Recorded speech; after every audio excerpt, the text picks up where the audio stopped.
WCLN 1170 Radio and Cable Channel 16 are pleased to present We Should Know, hosted by J.W. Simmons, an upbeat, informative look at people, places, and issues facing our community. This education-based analysis of issues will remain positive and informative as we consider closely what we should know. Ladies and gentlemen, welcome back. J.W. Simmons here. The name of the show is We Should Know. We come to you each and every week on Tuesday afternoon, 2:30. Replays at 7 p.m. Tuesday and Thursday. Star Communications Channel 16. Simulcast on WCLN Radio. Our guest this week is folks that know a lot about things that oftentimes we see each and every day. We really sometimes don't understand. But the folks with the Department of Social Services, and we have with us Maria Ordaz. Did I pronounce that correct, Maria? Yes, that's correct. Thank you. And so, Maria, you are a social work supervisor, and you work in the area of adult and family services. Correct. And we have also with us Troy Love, and I know I pronounced that right. Yes, Troy sir. Love. And Troy, you are a person that works a lot with foster care children. Yes, sir. Now, somebody's probably going to say, guys, how does this dynamic work together? Well, it all falls under that huge umbrella of serving communities and serving the needs of communities. But I want to kind of start with you, Maria, to kind of give us a picture of some of the things that you deal with on a daily basis, and maybe just kind of give us a quick overview. And then I want to go to Troy and kind of do the same thing. And then we're going to steer it in some directions that folks may or may not anticipate. In your intro, I wanted to make sure also that folks knows that you are a graduate of Mount Olive University. Also, Troy, you graduated from North Carolina's Pembroke. Yes, sir. And both of you hold degrees in this field. Yep. It's sometimes it's important to let folks know also that, simply so they'll know that you got credentials to do what you do, and there's an expectation of credentials to do what you do. So tell us a little bit about this adult care division. And adults, trust me, you know, as I continue to reach that cycle, a lot of adults need care, and some of them we assume is getting that, and they're not.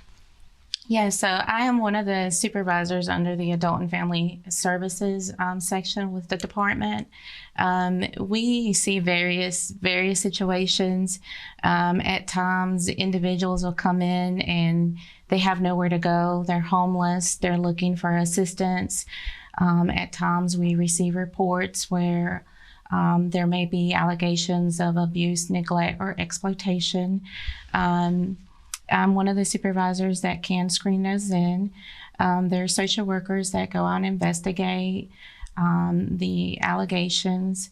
So we usually have an agenda, but at times that agenda just doesn't work out that way. We do things as they come in and try to assess and help the people in our community. Troy, one of the things that interests me with this conversation we're having today is that oftentimes there's this segue between foster care and lack of capability of adults. And I have had conversations in the past with folks about this thing called grandparents raising grandchildren. Mm-hmm. And it's kind of tell us how all of this fits together, particularly with the foster care system in the state. Yeah, so in foster care, we work with the children once they are removed from the home. Initially, our goal is to try to find a relative or somebody that's close family to that parent that can help, with the process of reunification to help that parent work towards getting their child back in the home. We do see a lot of grandparents that are raising the grandchildren. That's actually more of a common thing, more common than not. And I think too, on a legal standpoint, with grandparents not having rights, it definitely gets sticky at times. And grandparents, they're always there for the most part. And I think just the correlation between in foster care, what we do, and even with adult services, that when you're dealing with different complex issues, maybe such as mental health or lack of services in a smaller rural area, it sometimes gets to be where you see those children that were once in our foster care program that may be 16 years old and suffer from mental health issues that maybe weren't able to be resolved during the time period, or it may be ongoing. They sometimes become those adults that we continue to work with and our guardians for. So you definitely start to see that transition for some of those untreated needs or some of those services that can't be received. And you can definitely see that direct correlation between what we do in foster care, specifically with a lot of those teenagers that have like severe mental health issues that become adult wards or people that we have guardianship of. One of the things we were talking a little bit off camera a while ago about was this issue of what you guys do being a critical need in communities, and comparatively to emergency response, in the sense that if you don't do this, if you're not engaged in what you're doing, there's really nothing left, is there? Yes, that's right. Yeah, I would definitely agree, specifically when you think about those children that are in situations where you find abuse or serious neglect, or children that are raising children, where it's an older sibling raising a younger sibling, and they don't have that parental support. So the agency getting involved, sometimes that allows that child to become a child again, and so they're able to kind of learn that maturation process and kind of take their life a step back to where, hey, it's okay to be a kid again, and that you can actually go through that process yourself, and you deserve to experience childhood before adulthood, especially when you are a child. So, Maria, it's kind of interesting as I look at both of you, and I'm so glad that we've got two people with kind of diametrically, not necessarily opposite, but both of them fits together. When I'm looking at adults, we were talking again off air a while ago, and you mentioned something about this cycle that can be seen with families a lot. Particularly as it relates to issues that either end up in foster care or abuse. Let's continue that conversation. I kind of like where you were going with that, because ultimately I wanted to toss a question out and say, how did we get where we are? But you kind of covered it. So let's talk about that again.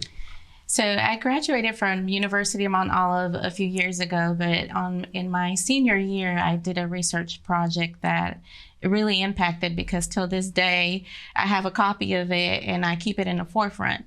So my research was done on poverty, the cycle that never ends. At that time, I was working under Food and Nutrition Services, so it was focused on that, how children have to have their needs met. And at times, parents do what's best at that time. Sometimes they don't. Some children get out of that cycle. Some children do not.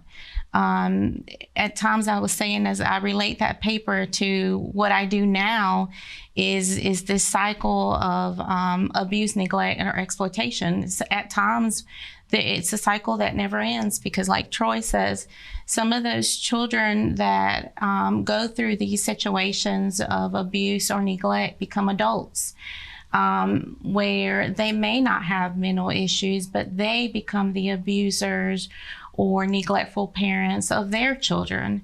And so it's a cycle that never ends, because at times, even though they are given the tools that they need to succeed in life, it's a choice that some people make.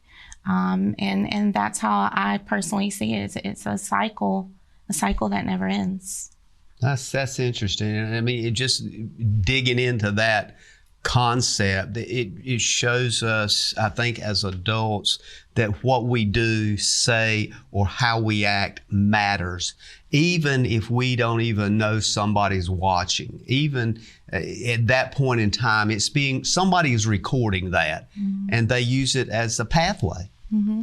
And I went deep as to trying to find out those that do get out.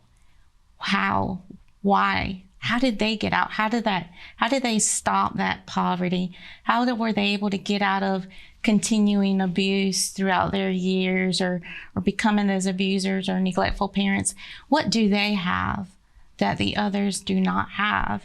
And one thing that I found was common was that will, the will, the faith to try to live a better life, to try to be a better person. And that's something that it's a choice. It's almost like if if you had a pill that you gave somebody and it had the ingredients that you just talked about, you might be able to redirect or enlighten folks. But unfortunately, we don't have that. And Troy, I think what happens, it sounds like I hear you saying that if somehow that cycle's not broken, it's a total catastrophe. Yep, absolutely. I know I've definitely seen, just even in my experience at the previous DSS, I was in Cumberland County for a little over a year and a half, and now here at Sampson. But I've seen cases where, you're dealing with a young adult, and, as you're reviewing their case file or you're reviewing information, you may see that, they themselves were also, they were maybe a child that was going through abuse or neglect, or maybe they saw DV growing up and now they're committing domestic violence. And so when you start to see, and a lot of times when you talk to them, it becomes the norm. It's almost if you saw your parents wash chicken, and then naturally you're probably gonna wash your chicken. It's like those little things that seem like they may be very small, but they become habit.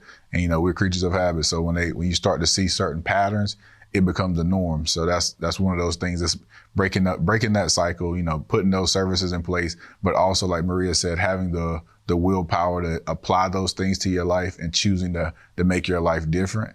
Because, there's some people that they see it and that becomes the norm, and it's okay, well, this happened to me, so it's going to happen to somebody else. And then those other people are like, because it happened to me, it will never happen to somebody else. And you don't get to choose who has that mindset. And so that's one of those things that it can be frustrating at times, but it's also very empowering when you find those children or those young adults that are like, the cycle has to end with me, and they're willing to put their foot down and to give themselves and their future family a fresh start. And I think what we're really alluding to here is these social psychological trends that occur. Some of them may be devastating. We've seen a lot of that on things like TikTok and other social media platforms. I want to kind of dig into some of these a little bit deeper. And I want to also kind of let folks know we're going to talk about something called Christmas cheer. That's really a big deal for social services, and we're going to do that as we move forward. But I want to kind of get into some of these a bit so folks can kind of understand, well, this may be why that person's acting out, not as an excuse, but to try to understand why they're acting out. Ladies and gentlemen, we'll be back in a moment. We're talking to some folks with social services. We're talking with Maria Ordaz, and we're also talking with Troy Love about issues that create the spans in our society, and we'll be back in a moment. I am a firefighter. I'm a mama. I am a father.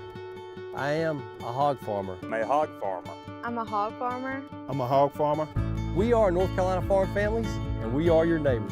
Committed to protecting our natural resources for future generations. And I'm committed to taking good care of the animals that we raise. And I'm proud to raise my family on our farm. And I am proud to live and serve my community in Eastern North Carolina. We exist to share the truth, educate the public, and protect North Carolina's farm families.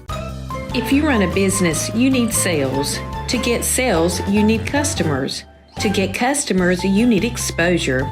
Let our team of experts craft and produce the perfect video ad to reach your intended audience while making the most of your advertising dollars. Call 1-800-706-6538 or visit starcom.net to contact our Star Communications production team and get your business moving to the next level.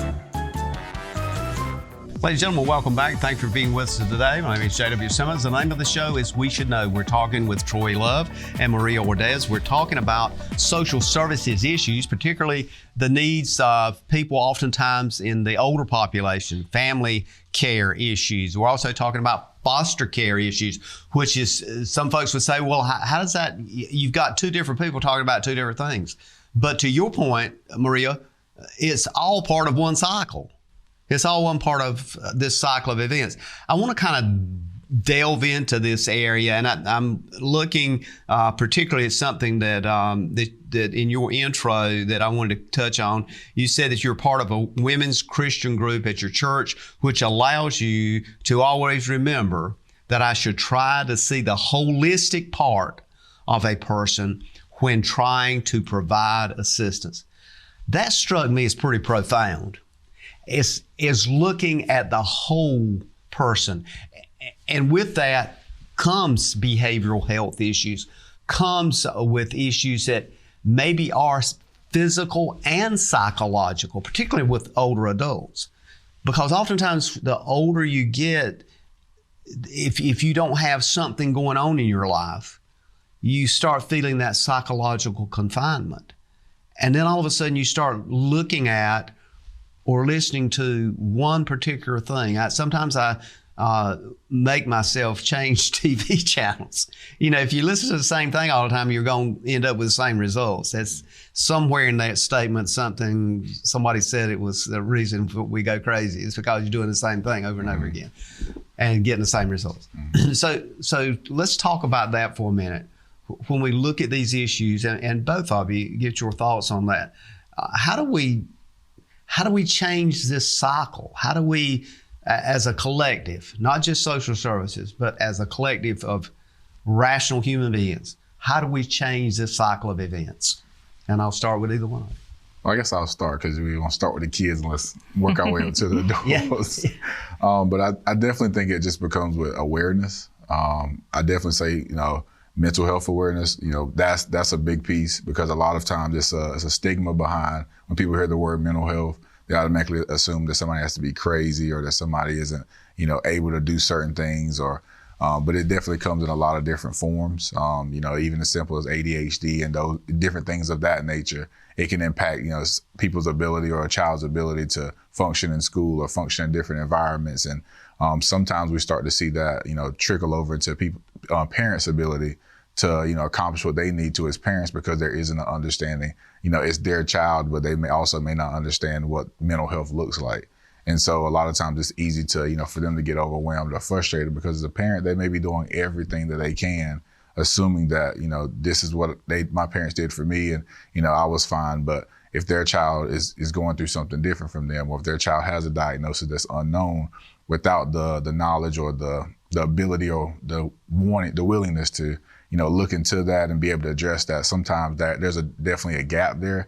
Because a lot of times, we start to work with children and, they're getting evaluated once they come into foster care and, they're diagnosed with different things. Sometimes it's hard for that parent to, accept that, okay, my child has this diagnosis, and it becomes that deniability, or, they don't want to believe it because they automatically assume, are you saying something's wrong with me or my child or what I've done? And it's like, no, it's being able to put the right things in place for that child can, bring stability to their life. And a lot of times if things are taken care of when a child is young versus kind of letting these things go on for years and different circumstances, exacerbating their mental health or, changing that dynamic, then a lot of times it gives them a higher success rate of being able to kind of figure out how to function in life and in school and in different types of environments. Maria, what do you say to that person that says, well, yeah, I understand mental health, but sometimes that's just an excuse. That person's just mean. What do you say to that person? Well, mental health has several different looks.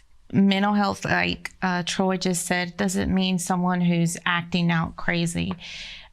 Sometimes people do not talk about their feelings. They do not talk about how certain things make them feel, or certain situations make them think. That's what we're there for, is to help provide those supportive services. We need to, as individuals, need to sit back and think before we act, to respond to that person who may need assistance with mental health. And that's what we do. We don't really start to jump in and say, oh, you're automatically have dementia, or we're not doctors to diagnose, those mental health conditions. But we try to look at the person as a whole. Does this person have stable houses? Does this person have food? Does this person have income? Is this person's basic needs met? The idea of being called to inject yourself into that, how does typically that happen for you and for social services? At how and at what time does social services get involved in a situation? Because we've seen recently some pretty tragic things happening to children, Troy. We've seen some pretty serious things happening with adults, just simple neglect. Is the system set that you get in at the right moment? Is it sometimes too late? Is there such a thing as you getting into it too early? I guess that question for the folks watching and listening is that if I know something, does that motto of see something, say something work? Kind of help us understand when we're supposed to do something. So I would say, as far as when we get involved, it's definitely in foster care, it's definitely a transition period because we're learning that child when we first start working with them. So, once you kind of learn and just have a chance to talk with, collaterals or other people that have worked with that child as they grew up, whether that's grandparents or teachers or daycare providers, you get more of a whole picture, more of a holistic view of what that child has endured or what they've had going on in their lifetime. Also kind of mirroring that with whatever their current situation or behaviors may be, to kind of be able to assess, where this child is at. And so then sometimes you also find that when a child is, placed into a foster home or with a relative, their behaviors may completely change. It may change for the better or it may change for the worse.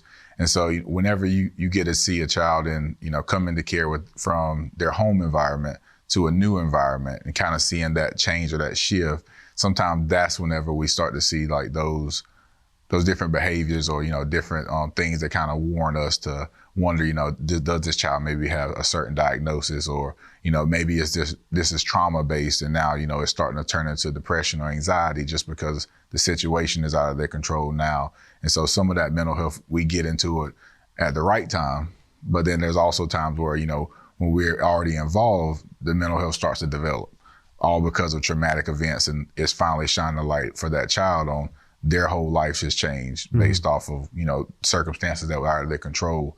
And sometimes that causes that shift. But I would definitely say it's not one thing that you can just put into one category, because sometimes you may think you were there at the right time and it was hidden mental health that had been going on for years. And some people have learned how to cope with that. There's some children that have learned how to internalize things for their entire childhood, and you have no idea that when you're working with them in the last 6 months, that the last 14 years of their life have actually been, what has led to their situation now. And so you didn't even have an opportunity to step in. And so it becomes very difficult because a lot of times, sometimes even those parents or even the people around them don't know what's going on, because some people present very well. Some children present very well and you would have no idea. But I would say the best way that anybody else outside of our agency, could do that is, continually check on, those children, or, if it's teachers, if it's, any daycare providers, like check on your children. If you see any type of shifts in behaviors or mood or the way they dress, sometimes it may come with their age change or their environment change, but typically that's a sign that something's going on if you start to see a complete shift in somebody's behaviors or mood. But I would definitely say it's hard to put a hold on it and say, this is exactly what it is. So. And we oftentimes want to find that one thing. Just tell us which switch to flip or which knob to turn, and it don't happen that way. With older adults, and I look at that simply with some of the things the Office of Aging does. Some churches are doing things to help support people as they age. Is there something that in that cycle that you refer to, is there something there that we can do better in our own communities, with our own families, with understanding better? Like Troy said, check on your adults. Just like you check on your children, check on your adults. Or is your neighbor, is your mother, is your older sister, are they dressed appropriately? Do they look like they have lost weight suddenly? Are their needs met? Check on your adults just like you check on your children. We are all mandated reporters. If you see something, call us and let us know. Make a report, and we will assess that report and take the next step. We've got a lot to cover today, and I want to make sure I get into some of these things. And I jokingly said at the beginning of the show we might could do a semester here, and I really think we might be able to do it. But there's so many moving parts, and for the folks listening and watching out there, I just want to make sure they understand we're not going to answer all of their questions. But you just made a very good point.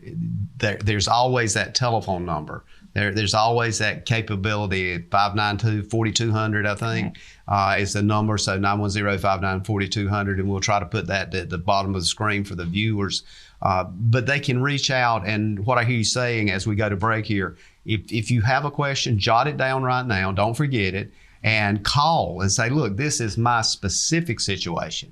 And you can discuss with them, I'll use the word, a formula that may help them transition from where they are to where they could be, and even help them to better understand what their future may look like in the next 2 years or 3 years or what have you. But it's all critical time. And we're going to take a break. We're going to come back. We're going to pick up on this and try to get a little bit deeper in understanding some of the cultural aspects. Ladies and gentlemen, we'll be back in a moment. We're talking with some folks with the Department of Social Services about important things that you need to know and how you can participate and help your fellow man. We'll be back in a moment. Eastern North Carolina is a beautiful place where we gladly choose to call home, and we strive to provide the best communications services. STAR is committed to improving communications to all our service areas because we want to improve the communities where we not only work, but also live. STAR Communications. We are neighbors serving neighbors. Every year, 7 million 911 calls are made in North Carolina. 911, what's your emergency? Will you answer the call? Every second counts. You can be that lifeline. People in crisis look to us for assistance. We provide guidance and support until physical help can arrive at the scene. Join us and make a difference in our community. Be the calm in the chaos. Be the voice in the dark. It's the hardest career you'll ever love. Will you answer the call? Discover more at it.nc.gov/911careers.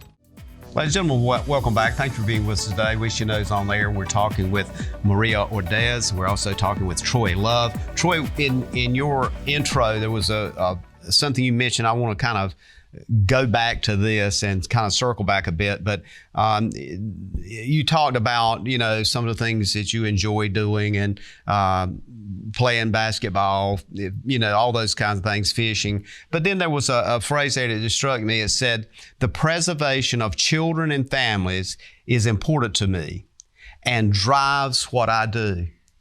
So my thing here is where I'm going with this segment. I think it kind of builds into this, is that you see an experience in your life or a need that's out there to structure something to preserve what a family is, that nuclear family, that thing of where we build core values. I'm hearing that in that statement. Is that what I'm feeling? Absolutely, and I think the biggest thing that when we work with families, like our goal is to be able to have that family unit come back together in a better spot than they were when we started working with them, and honestly, hopefully better than they've ever been in their life. But I think there's sometimes maybe a misconception that we want to tear families apart, or just there's a lot of different things that people may believe about social services, but I think focusing on the fact that like our goal is to reunify families and make sure that they stay intact and to be able to alleviate any concerns or any reason that child may have been removed. And so for me, I think always keeping that at the forefront, despite what someone's struggles may be, because I think as we've talked about different systemic things and generational things, understanding that everybody that has a story, everybody is in that position in life based off of different things. Some people they hit 18 years old in poverty. They hit 18 years old already owing the government, or maybe from things maybe their parents did. And so, it may affect their ability to parent as they're a young parent, or they may be, underage parent. They may be 14, 15 years old trying to raise a kid. And so, when you think about different circumstances that, the reason why we work with children, there's always a story behind where that child is at and where that family's at when we get involved. But knowing that our goal is to be able to put those pieces back together and hopefully address any type of things and provide any supports we can to the family and the child, that's the reason why we do this. We're at a moment in time in our history when what we're seeing happening around us, particularly with youth violence, and we're seeing it not only in larger cities, but we're seeing some of this occurring now in rural areas.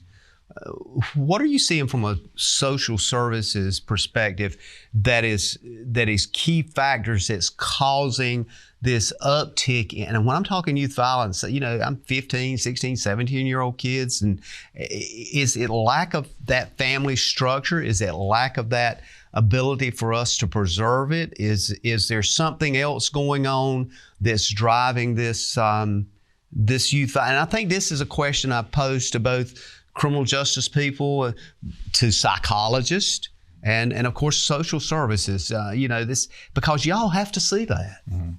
So, and I want to get kind of both your responses on that as well. So I would definitely say, without kind of diving too much into that, but I think just on a surface level, understanding that sometimes when you look at the preservation of a family, sometimes that it is a norm, and sometimes it becomes what you see in your environment. It's kind of like in-person environment.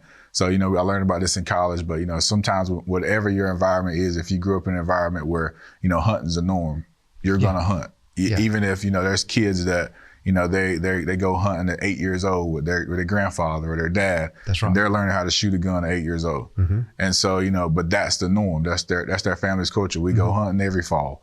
And so I think when you start looking at what's normal versus what in society or what at DSS what we see, I think it gets tricky because all we see is what comes into us, and I think it gets muddy trying to associate what causes those things. But I can say that just because we see some of those things in the uptick and the violence and things of that nature, a lot of that is based off of what is already deemed acceptable. And if you following what you think is the norm, you're going to do that. And that's a lot of that's just environmentally based.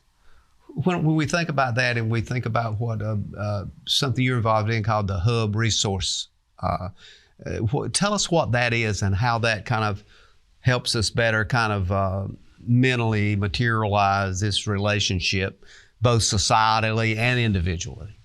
So the Hub Resource Center is a little section in our lobby at the department.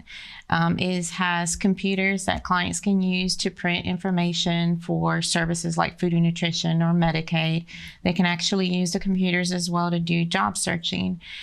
We have a retired social worker in our Hub Resource Center. She is part-time, but we also have a full-time worker in the center.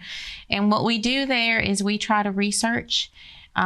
We get various calls. In a month's time, we at times receive about 230 calls where people are seeking help with rental assistance or help with paying where to seek assistance to find a certain doctor or a certain situation they're dealing with. So we try to bridge that gap in our Hub Resource Center. We have various brochures, and we actually do various events in our community. Recently, we had the street fair. So our director, Lynn Fields, and one of the foster care social workers worked the street fair and had a table out there. This weekend at the Clinton City Market, we have also teamed up with Mount Calvary, and we will be out there as well providing brochures and resources. So that's what the Resource Center does. We'll send emails at times to our community partners. Recently, the Salvation Army came on Tuesday to take applications for their Christmas tree program. So they were able to set up in our lobby and take those applications for children under the age of 10 so that they can have a gift under the tree for Christmas. Troy, when I think about foster care, there's part of what this show is kind of built on, the idea of information, education equals understanding. Are we doing enough in the information, education part societally to get to a point of understanding? Because I think somewhere in that understanding part is where we find solution. Does that make sense? Because if we never understand, it's highly unlikely, and it's just an observation here, that we will find a solution. I would definitely say we've made improvements and strides towards making sure that information is streamlined and that process is moving forward. I think we can always be better. I think there's always opportunity for exposure, and just making sure that we utilize the proper channels just to make sure that information is being spread across the community, and not just, on a wide scale, but sometimes even having personal conversations with a friend of yours or a neighbor or someone at church, just kind of highlighting some of the things that's important to you in the community that you may see that, is an issue. I even think that comes down to when we're looking at foster parents and, our need in our agency, our need for quality foster parents. I think, just being able to find those people that can, help support our children. I know they've been really instrumental, the foster parents we do have, in spreading the word to their friends and just kind of, spreading the light and like kind of painting the picture of what they do and how they're able to assist our agency, but, also being able to be a vital member of, our agency to support these children. Do you guys, and this is just kind of a personal question, you might not want to answer it, but do you have times that you feel just kind of totally overwhelmed with the need and just simply don't have enough to take care of everything? We do. In the hub, at times there's homeless individuals that come in with a bag of clothes or no belongings. We don't have a homeless shelter in our county, so most of the time we have to seek other assistance from other counties, and a lot of times there's certain counties that will only take the homeless that are in their area. Mm-hmm. They will not house someone from our county. And that at times does get frustrating because we don't have a solution right then and there for this individual who needs a bed or needs a place to stay, a place to shower, a private place to change. That does get frustrating for us. Some time ago, and the reason I brought that up, I recall reading an article in which I think it was New York had a program that they would give the homeless folks X number of dollars and they would ship them to cities south, and I don't even know, whether I didn't validate that, so I can't give a credit at the bottom where that article came from.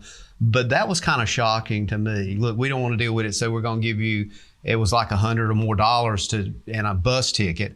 And it's like moving it to somewhere else so we don't have to look at it. Is that not sad for a society to, maybe I'm missing something here, but that struck me as like, what? Mm-hmm. And they ended up in another place, and likely you guys would ultimately be the people who would have to take care of. Mm-hmm. Mm-hmm. No, I think that's definitely, it's so fortunate. I would definitely say, and I think, being able to have those resources in the county would definitely be a huge asset to, the community. Some resources, of course, for the children and other resources for adults. And I think when we identify those gaps, hopefully that, it paints the picture. And, there's always people that, have the ability and the authority to kind of make some of those things happen. So it would definitely be awesome to, see that, especially that gap where Maria mentioned of not having a homeless shelter here in county. I think that's a huge gap that, would be amazing to see filled. So should churches step up and be part of that collectively, not one church, but collectively as faith-based organizations? Should they step up and say, we need to do something? That would be awesome. Mm-hmm. That's a yes? Yeah. Yeah. I don't want to get y'all in trouble. You got a thin line you're dancing on here. But it's like one of those things. I've had this conversation with the youth minister, and it's kind of one of the things we were talking about. And I said, well, really, I'm seeing more people that clearly look as they are home. I can't say they are, but they appear to be that way. I mean, if you're walking down the road and you got a backpack on and it's like 12 degrees, there's something else going on besides that. So we're going to take a break. We're going to come back. We're going to talk about Christmas cheer at Social Services. All right. Ladies and gentlemen, we'll be back in a moment. We're talking about some very interesting things that impact your life each and every day. Maybe not giving you a complete solution, but letting you know we know. We'll be back in a moment. Stay tuned. Call a friend. To get the most out of your electronic devices, you need a strong internet connection and a protected home Wi-Fi network. You need high-speed internet from Star. Star has the fastest, most affordable high-speed internet service available for all your devices. We have no long-term contracts or high-pressure sales. Our service speaks for itself, and switching is hassle-free. We take care of everything with free installation from a local company. High-speed internet from Star. Internet at the speed of life. Ladies and gentlemen, welcome back. Coming up on our last segment of the show today, I want to thank all those folks at the radio station that literally simulcast this show on radio each week. Robert Stroud and a lot of folks down at the radio station, Tommy Elliott and others that announce the show and give you time to dial your radio in case you're riding down the road. Also want to tell you that you can continue to email us at weshouldknowedu@gmail.com. That's weshouldknowedu@gmail.com. Post Office Box 1482, Clinton, North Carolina is our mailing address. We're talking about social services issues today. We've been talking with Maria Ordaz, and we've been talking with Troy Love. Guys, off air, we've done a lot of problem solving. On air for everyone, we hadn't found a solution to everything.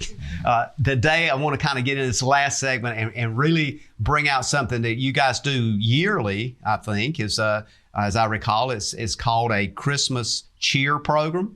And Maria, I'll start with you and let us tell us what that program is and kind of explain how we can help or be involved. So because of COVID last year, or for the past 2 years, we hadn't had a Christmas cheer program. So this is exciting that we are actually able to have it this year. So what Christmas cheer is providing from the community members, getting donations and of gifts or monetary so that we can make Christmas come true for individuals. Our wards, we have 44 wards with adult protective services and our foster care children, so that they can, what they'll do is they'll produce a wish list. Adults, for example, will list items such as socks, personal hygiene, clothing, blankets, depending on their capacity. There may be televisions, a remote control car, just different purses, maybe makeup, just different things that they would want to have for Christmas. And what we try to do is we try to make that happen, but we need help from our community. So Troy, I'll let you take over on those dates. Yeah. So also in foster care, so we have 114 children that's currently in our care. So we're same thing, there's the opportunity to what we call adopt a child or an adult where, you're able to actually, community members are able to adopt that child. The call in to be able to do that by November 30th, to be able to start that process. We're accepting monetary donations. You can contact Miss Carlina Simmons, Miss Tracy Odom, or Miss Rhonda Matthews down at our social services agency. If they call the number 910-592-4200, they can ask to speak to them, and they'll be able to help them with those monetary donations. So if they want to give gifts, maybe some things off the wish list, or they just want to donate some things to the agency, they're asking that be by December 9th. If they want to do like a cash donation or any type of monetary, this tax deductible donation, they can do that by December 13th. And the actual Christmas cheer, we'll have that at the agency. That'll be on December 14th. I haven't had a chance to participate in it, but I'm super excited to be able to see, those young adults, those adults and those youth be able to just, get some of those things that they've always wanted or some of their dreams to come true. That it's always just super impactful just to know that, our communities played a part in that, and that, we just all wrapped around to be able to support those children. And I know we spoke a little bit about churches earlier, and I know there's been a lot of help from our community churches in adopting children up to 3 gifts. And, there's just been a lot of different community supports from our local churches and other community stakeholders. So we would definitely say, continue to do that for our youth, and, they deserve it. Maria, civic clubs also get involved in this. Is that correct? I believe so, yes. To piggy off of Troy here, that on December 14th, what we do is we provide games. We have food and different entertainment for the wards and the children in foster care. So with 114 in foster care, how many homes are we talking about that's in foster care? I'm not exactly sure how many homes, because there's large sibling groups. There's ones that are placed by them, like there's one child, there's some 2-3 children in a home. So I'm not exactly sure of the number of homes that covers, but we're basing it off of individual child needs. So some of those kids, they just want socks and clothes, and some of them, they just want bath and body work. So it just depends on the child, but I'm not exactly the exact number of homes that, they're all comprised of, but I do know that it's 114 children. And Maria, there's a lot of folks probably that's been involved in this, as you just said, because of COVID. It's kind of been down for the past couple of years. But historically, there's been this effort to gather those things together that typically are items that is kind of daily things that folks would pick up. But for a foster kid or even an adult in need, these are things that is a great joy to them, particularly as the weather is colder and depending on what their environmental issues are. Yes. So last year I was able to do some of the shopping with some of the donations that we received from the community, and we were able to deliver gifts to the adult wards. And as I recall, on some of those items, it could be anything from basketball shorts to a certain T-shirt to just little things, like you said, that we at times take for granted. They look for these things at the end of the year, and they are so excited over a pair of socks, over a pair of a new outfit. And they also request stuff like their favorite drink, like their favorite soda, favorite chips. They get items like that as well. You know, Troy, this is kind of, to me, the kind of the heartbreaking piece is that is we hustle and bustle through our lives, and I know working with civic clubs is important, working with churches are important, but in this time of the year it's critically important because, you know, from a religious standpoint, we're looking at the birth of Jesus Christ. So as we look at that, churches come together, but this should this not be something regularly that we do either monthly or weekly, or at least think about monthly or weekly throughout the year? I would definitely say it'd be something that I would love to see is, the children that we're working with and understanding, how their circumstances have changed drastically through being in foster care. If this was something that was on the forefront of everyone's mind, I think there's definitely a lot of power in that. At the end of the day, like you mentioned, everybody kind of gets wrapped up in, what they have going on. But I definitely would just highly encourage everybody, when you think about, especially during this time of year, it may be brought to your attention at this time of year, but use that as a launching pad for the rest of the year to kind of just take more time to think about, what we can be thankful for, some of the things that we're fortunate to have, and our ability to also make an impact in others' lives. And just kind of asking what more can we do? If you have the ability, I would just say, call DSS and be like, hey, is there anything that maybe children are needing right now? Like, is there a certain need that we've identified that, there may be a lack of, and, being able to see if we can fill that void. I think that would definitely, benefit the agency and being able to provide certain things for the children, because, we can't do it all, but I think being able to have the community help. Is this something, because our listening audience spans probably 8 or 10 counties, is this something a lot of counties do during Christmas? Is this kind of a normal thing for social services to be involved in throughout the counties in the state? Yes. Yes, sir. So if somebody's listening from Bladen County or wherever, all they need to do is pick up and call their local Department of Social Services and engage, get involved in it, somehow make a difference. Yes, sir. As we look at, and of course we're kind of coming toward the close of the show, but as we look at this, I want to take just a moment to reflect back and kind of circle back on some things. We talked a bit about this from a Child Protective Services issue. Is this foster care program is critical for our state, and now it's kind of going through a little bit of reconstruction to make sure everybody has a place to go. From what my understanding, this is kind of what is happening now.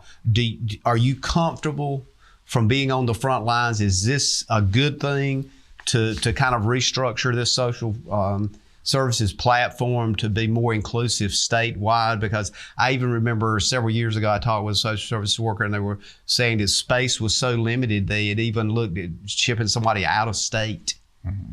That was kind of shocking to me when I heard that. So we've come a long way. Yeah, and I would definitely say, we made a lot of strides in making sure that, for the children that we serve, there's a lot of children that we work with that come from different backgrounds. And I think just having that representation in the foster families that we work with, there's a lot of relative placements of that nature that we work with as well. And even them becoming licensed is something that, we highly encourage, that we don't necessarily see as much. But, when we're looking at one of the main things of what we're rolling out as far as, on the cultural side of things, we call it diligent recruitment plan. And so our goal is to be able to have a widespread diversity in our foster parents to be able to just, keep some of those cultural norms and traditions within those families as much as possible. We know it's traumatic for a lot of children and families to, be removed from their home, but if they can maintain some of the identity, that's something that we would love to, be able to encourage and promote within our own agency. We know that we're able to find it sometimes within our other licensed agencies, but, we would love to be able to have that in-house in our own county, just to have, a plethora of foster parents that not only are great for the children and equipped, but also can provide some of that cultural stability just for those children as well. God, that's so important, that last statement, that cultural stability. Mm-hmm. That's, to me, it's like fundamentally what we've been talking about here. Yep. Is there something that if we lose that, we're talking about losing thousands or hundreds of children. And stability is what it's all about. I mean, I think kids are looking for those boundaries and stability. We're coming up to close here, so I got about 5 seconds each. Anything you want to mention, last comment? Either way. I would just say thank you for letting us come out and share and just kind of highlight some of the things that, we do and kind of get a better understanding. And I know we're not going to be able to answer everything, and but also understand that it takes a team. It's even with us in the community, it still takes a team. About 5 seconds. We are here to help. Absolutely, and I think that's a wonderful closure. Yeah. And that number is 910-592-4200. Correct. And we're going to put that at the bottom of the screen and hope that folks will step up. This again is the year. We're coming out of COVID. Unfortunately, we're looking at potential of recession coming up, but look beyond you. There's always somebody hurting much worse. Yeah. Ladies and gentlemen, thank you for being with us today. We look forward to seeing you again next week right here on a couple more shows that we're working on now. I think you'll really be interested in. May God bless.